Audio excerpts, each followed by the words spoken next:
Nous devons comprendre ces choses. Matthieu chapitre 24, verset 40. Alors des hommes qui seront dans le champ, l'un sera pris et l'autre le sait.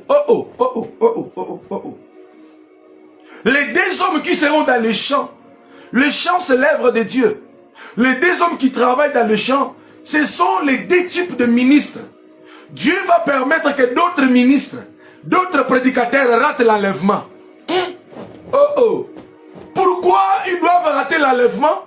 Parce que ils vont rester fortifier les autres bien-aimés en leur révélant le mystère, disant, ne prenez pas la marque de la bête. Celui qui prendra la marque de la bête a signé son arrêt de mort pour aller dans les lacs de feu. C'est pourquoi il y a des pasteurs qui rateront l'enlèvement. Cher pasteur, ça sera honteux, hein? On dit, mais ouais, on n'est qu'à la pasteur, on n'est qu'à la moutoumi. Pourquoi tu as raté? Ça sera honteux. Que vas-tu répondre à tes fidèles? Deux hommes seront dans le champ, et l'un sera pris, l'autre sera laissé. Frères et sœurs, il y a des pasteurs qui rateront l'enlèvement. Avec la Bible à main, pasteur impudique. Avec la Bible à main, pasteur avec des makangou. Avec la Bible à main, pasteur avec 4 sœurs de l'église. C'est pourquoi la plupart des pasteurs meurent à fleur d'âge. Ils vont rester afin de prêcher les autres. Parce que ceux qui seront enlevés iront. Il y aura les autres qui auront la sémence de Christ, la connaissance de Christ. Ils auront alors besoin de quelqu'un pour les fortifier. Ah Seigneur, moi j'aimerais partir à la première session. Non, pas moi. Il y aura des hommes de Dieu qui rateront l'enlèvement. Des personnes seront dans le champ. L'un sera pris, l'autre le sait.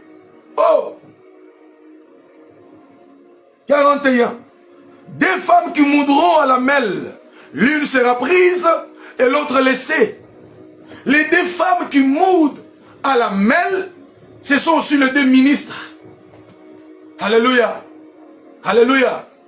Parce que les ministres, ce sont aussi des femmes. Travailler à la mêle, c'est prendre le bleu et les gribler pour qu'il y ait de farine, afin de fabriquer le pain, qui est la parole. Mais les deux ministres ici, l'un sera pris et l'autre sera laissé. Pose-toi la question. Es-tu parmi les sages ou les folles? Pose-toi la... Par rapport à la vie que tu mènes, la distraction. Tu ne pries plus. Tu ne crains pas Dieu. Serviteur à l'église, songi, songi.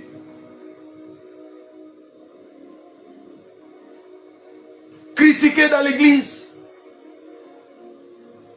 C'est ça votre travail. Dans l'église du Seigneur, mensonge. Ils ne savent pas se dire des choses en face. Ils ne savent pas se dire des choses en face. Ils vont aller se critiquer. Oh, monité Nicoloy. Oh, monité Nicoloy. Bande d'hypocrites. Bande de vierges folles. Repentez-vous. Le Seigneur revient bientôt. L'homme qui nous a promis, il revient. Est-ce que s'il vient, est-ce que tu seras enlevé? C'est pour cela, tu as un devoir sacré de veiller sur la quantité de l'huile que tu as. Donc, de veiller, quand je dis veiller sur la quantité de l'huile, que Dieu bénisse Maman Grâce. Maman Grâce, que Dieu vous bénisse. Que Dieu vous bénisse. Que Dieu bénisse les frères Orion. Voilà.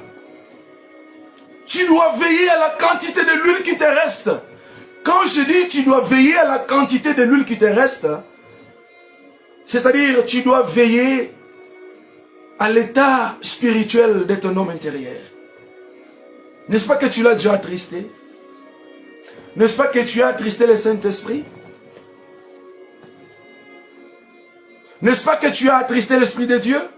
Que Dieu bénisse notre sœur Déborah Djamba. Sœur Débo, que Dieu te bénisse. Ma Débo, sois bénie. Alléluia. Veillons sur la quantité de l'huile qui nous reste.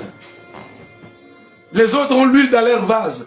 C'est ceux qui ont l'huile en eux. L'Esprit de Dieu en eux. Ils ont l'huile en réserve Parce que le vase représente aussi les hommes. Ayant l'huile dans des vases, c'est les personnes qui ont l'esprit de Dieu en eux comme le seau. Ceux qui n'ont pas l'huile dans leur lampe, ce sont qui ont l'esprit sire.